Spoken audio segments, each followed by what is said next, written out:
आज वो हो गया जिसका इंतजार हिंदुस्तान को 16 बरसों से भी ज्यादा वक्त से था। 26/11 का मुंबई हमला भला कौन भूल सकता है।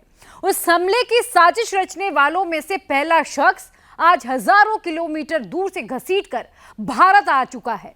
तहव्वुर हुसैन राणा ने हर कोशिश कर ली कि भारत की पकड़ से बच सके, लेकिन वो नाकाम रहा। और अब पाकिस्तान हर वो कोशिश कर रहा है जिससे वो तहव्वुर राणा से अपना पल्ला झाड़ सके।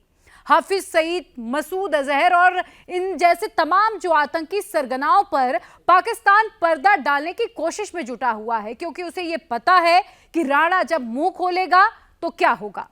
तहव्वुर राणा के भारत पहुंचने की पूरी कहानी और पाकिस्तान में महसूस की जा रही थरथराहट का पूरा अपडेट हम आपको दे रहे हैं इस रिपोर्ट में।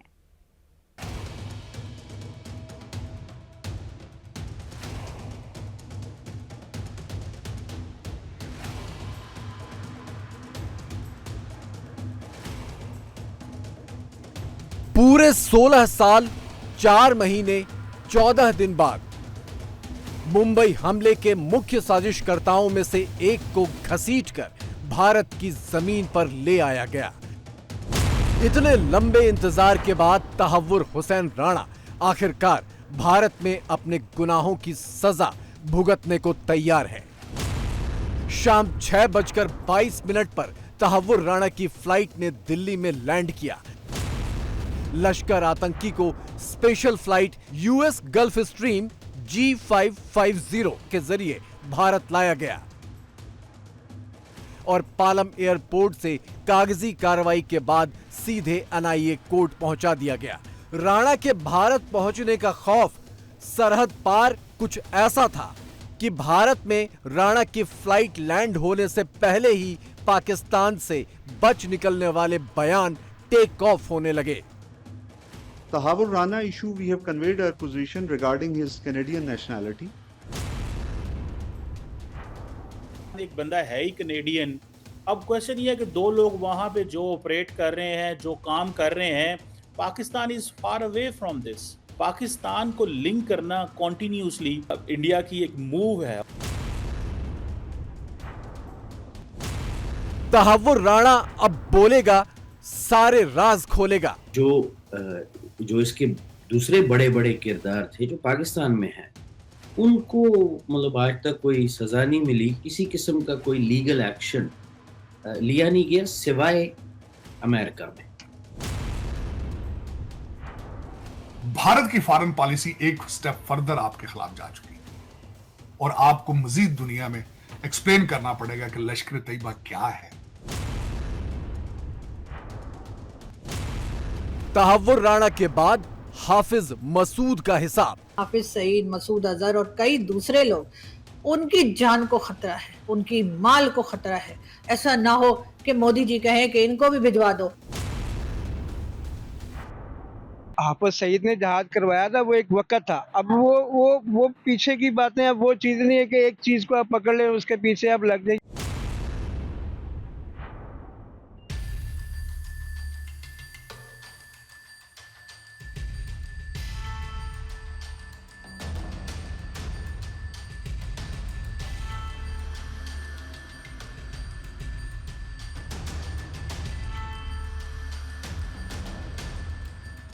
गुरुवार अल सुबह से दिल्ली के पालम एयरपोर्ट के बाहर पूरे देश की निगाहें गड़ी थीं कि इसी रास्ते देश का सबसे बड़ा गुनहगार आएगा और अपने अंजाम तक पहुंचाया जाएगा। सुबह से दोपहर हुई और दोपहर से शाम। आखिरकार देर शाम लश्कर आतंकी को लाने वाला स्पेशल प्लेन पालम एयरपोर्ट पर लैंड कर गया। शाम 6:22 पर राणा के प्लेन ने पालम एयरपोर्ट पर लैंड किया। 6:30 पर वो प्लेन से बाहर निकला। बाहर आने के बाद 6:40 पर यूएपीए एक्ट के तहत गिरफ्तार किया गया और एयरपोर्ट कैंपस में ही उसका मेडिकल हुआ। जो कागजी कार्रवाई है, एक तरफ कागजी कार्रवाई चल रही है, दूसरी तरफ बताया जा रहा है कि तहव्वुर राणा का पालम के टेक्निकल एयरपोर्ट पर उसका मेडिकल कराया जा रहा है। एनआईए की तरफ से ये व्यवस्था भी की गई है। लोकल पुलिस ने भी जो है तमाम जो जितने भी रिपोर्टर्स हैं उनकी भी, मीडिया की भी एंट्री जो है वो फिलहाल पटियाला हाउस कोर्ट में उस पर प्रतिबंध लगा दिया है और जो बाहर भी खड़े हैं तो उनके भी आई कार्ड वगैरह चेक किए जा रहे हैं, क्योंकि सुरक्षा से जुड़ा मामला है तहव्वुर राणा की और ऐसे में कोई भी सुरक्षा एजेंसी का अधिकारी इस मामले में कोई चूक नहीं करना चाहता। फिलहाल टेक्निकल एयरपोर्ट के अंदर जो है एक तरफ उसका मेडिकल चल रहा है और दूसरी तरफ जो है वो कागजी कार्रवाई चल रही है जिसमें उसकी अरेस्टिंग की जा रही है। 17 किलोमीटर के रूट पर चप्पे चप्पे पर जो है पुलिस और ट्रैफिक यूनिट को जो है ट्रैफिक पुलिस को तैनात किया गया है ताकि काफिला जो है सुरक्षा एजेंसियों का वो जाम में ना फंसे और सीधा इंडिया गेट पर जो पटियाला हाउस कोर्ट है वहां पर पहुंचे। तो ये पूरी स्थिति है। तहव्वुर राणा के साथ भारत में आगे क्या और कैसे कैसे होने वाला है, इसकी एक ब्रीफ रिपोर्ट एनआईए ने दे दी है।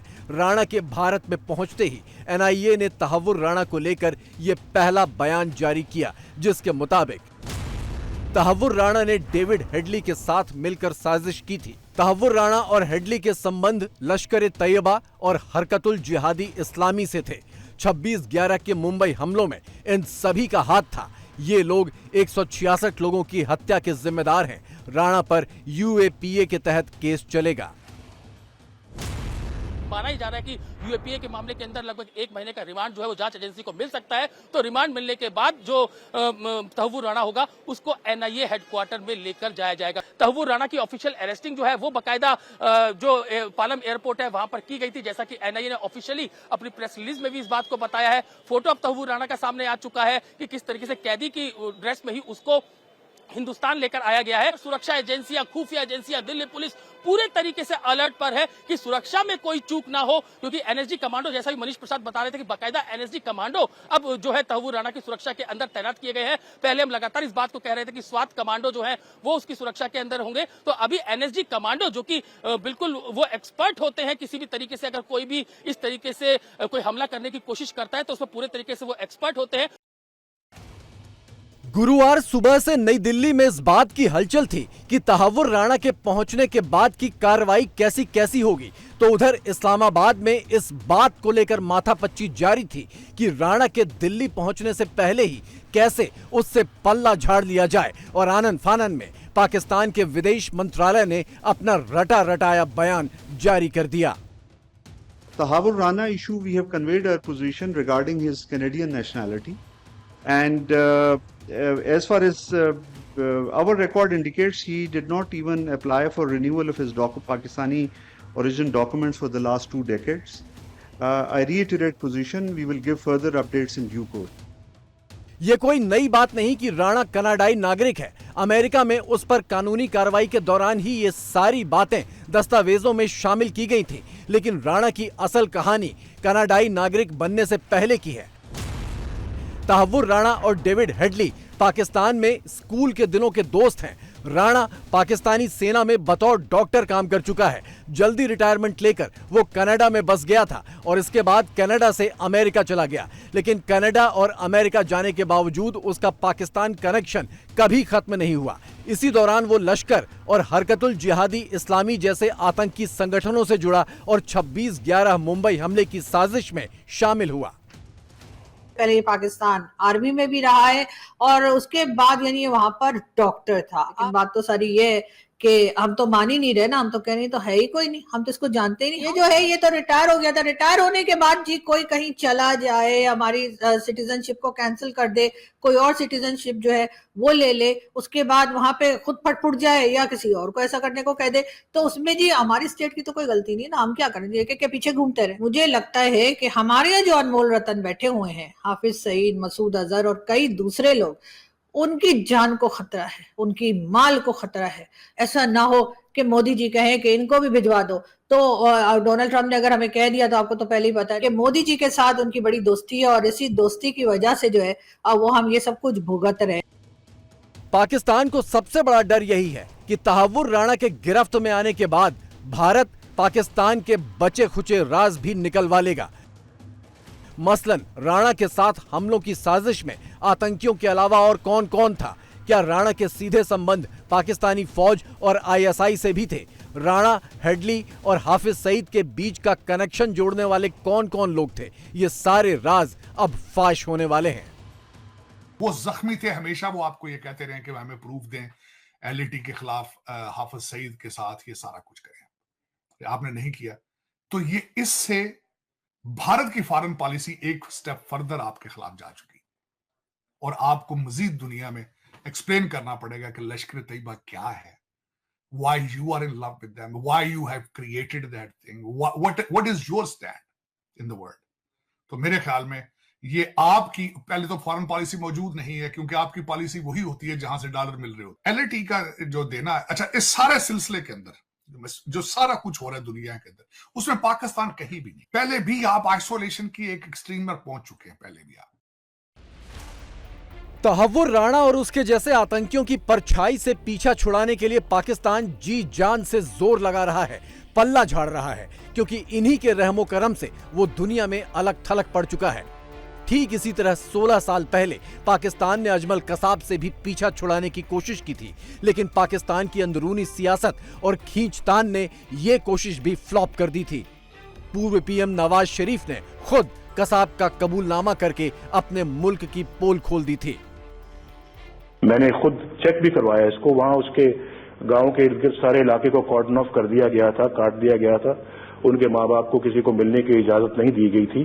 तो आखिर क्यों ऐसा करने की जरूरत क्या थी? क्यों लोगों को मिलने से रोका जा रहा है? क्यों जर्नलिस्ट को मिलने से रोका जा रहा है?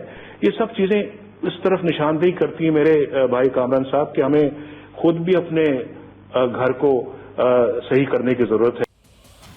पाकिस्तान तो अपना घर आज तक ठीक नहीं कर पाया, लेकिन भारत ने 26/11 के आतंकी हमलों का गड्ढ-मड्ढ पड़ा हिसाब दुरुस्त करने की शुरुआत कर दी है। 16 साल जरूर लग गए, लेकिन एक बड़ा कदम 10 अप्रैल 2025 को इस दिशा में बढ़ गया है। मुंबई में 166 लोगों के कत्लेआम का जिम्मेदार तहव्वुर राणा 26/11 के इंसाफ पर पड़े ताले की पहली चाबी साबित होगा। मुंबई अटैक पे जो जिन लोगों ने ये हमला किया था या जिन इदारों ने ये हमला करवाया था, उसमें कोई क्या कहते हैं कि जस्टिस मिला नहीं किसी को। लेकिन मुंबई में 160 लोग मारे गए, बहुत तबाही हुई और उस पे कोई किसी किस्म का कोई लीगल एक्शन लिया नहीं गया सिवाय अमेरिका में। ये तो अब कोई ढकी छुपी बात नहीं है कि मुंबई का जो हमला था वो तंजीमी तौर पे लश्कर तैयबा ने किया। इसमें जो मेन किरदार, वन ऑफ द मेन किरदार था, वो डेविड हेडली था, जो इस वक्त सजा काट रहे हैं अमेरिका में। बरक्स उसके जो इसके दूसरे बड़े बड़े किरदार थे जो पाकिस्तान में हैं, उनको मतलब आज तक कोई सजा नहीं मिली। अभी पिछले दिनों मेरे ख्याल में वो एक थे साजिद मीर, उस पे कोई कार्रवाई हुई। इसके बाद हाफिज सईद पे भी 10 मिलियन की बाउंटी लगाई गई। उसके बाद आपको पता है हाफिज सईद साहब तो खुले फिर रहे थे और जल से जुलूस भी कर रहे थे। तो अब रिसेंटली उनको कहीं हाउस अरेस्ट वगैरह किया गया, बट इवन लाहौर कोर्ट ने तो कई दफा इस पूरे केस को ही क्वॉश किया था। हाफिज सईद खुद पाकिस्तान के लिए भी मुसीबत बन चुका है। उसके जैसे आतंकियों की वजह से पाकिस्तान FATF की ग्रे लिस्ट में जा चुका है। कर्जों तले दबी पाकिस्तान की इकोनॉमी को भीख मिलनी भी बंद हो गई है। लेकिन मुश्किल यह है कि हाफिज पर कार्रवाई करना पाकिस्तान के लिए अब किसी भी सूरत में मुमकिन नहीं है, क्योंकि हाफिज जैसे आतंकियों और कठमुल्लों का ही पाकिस्तान के पूरे सिस्टम पर कब्जा हो चुका है।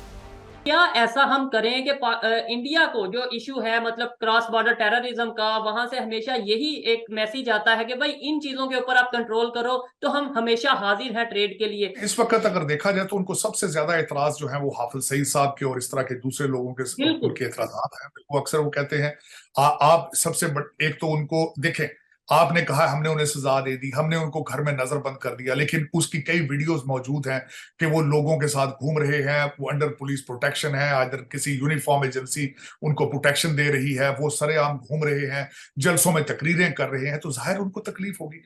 तो मैं वही बता रहा था कि हम जो कहते हैं उस पर अमल नहीं करते। आपको चाहिए कि इस बात को सीरियस लें। उनको बिल्कुल आपके ऊपर किसी किस्म का एतमाद नहीं है, क्योंकि कई दफा जिस तरह कारगिल हुआ, कई इस तरह के और वाकयात हुए जिसके साथ इस तरह की जो वो फिजा है वो क्रिएट हो चुकी है। जब तक आप उनसे जान नहीं छुड़ाएंगे, आप कोई भी चीज सीरियस नहीं होगी। 77 सालों से पाकिस्तान जिसे जिहाद कहता आया है, पूरी दुनिया उसे आतंकवाद के नाम से जानती है। पाकिस्तान और उसकी आर्मी की स्टेट पॉलिसी यही जिहाद है, जिसकी पैदाइश तहव्वुर राणा, हेडली और उसके जैसे लाखों लोग हैं, और यही पॉलिसी बहुतेरे पाकिस्तानियों की भी रगों में दौड़ रही है। हाफिज सईद ने तो जिहाद करवाया था कश्मीर के अंदर, ये तो हम खुद मानते हैं चीजें। हाफिज सईद ने जिहाद करवाया था, वो एक वक्त था। अब वो पीछे की बातें, अब वो चीज नहीं है कि एक चीज को आप पकड़ ले उसके पीछे आप लग जाए, ये नहीं हो सकता। अल्हम्दुलिल्लाह जो मुसलमान है वो ये काम दहशतगर्दी वाला या ये वो कर ही नहीं सकता। ये इंडिया का, ये उनका अपना मकसद है, मकासद है, उसके लिए ये लगे हुए हैं। बताएं, हाफिज सईद ने वहाँ जिहाद करवाया था या टेररिज्म करवाई थी? नहीं, वो जिहाद था। हाफिज सईद ने वो जिहाद था, उसको आप वो नहीं कह सकते। हाफिज सईद का पता है आपको? पता है, लेकिन बात नहीं करना चाह रही। जिसने जिहाद करवाया वो क्या अपने मुसलमान भाई पे हमला कर सकता है? जो करता होगा वो मुनाफिक होगा, वो दिल से मुसलमान होगा ही नहीं। एक तहव्वुर राणा पाकिस्तान पर कितना भारी पड़ने वाला है, इसका अंदाजा खुद पाकिस्तान को भी है। नई दिल्ली में अगले कुछ दिनों में जो होगा, उसकी धमक इस्लामाबाद और रावलपिंडी को बहुत कंपकपाने वाली है।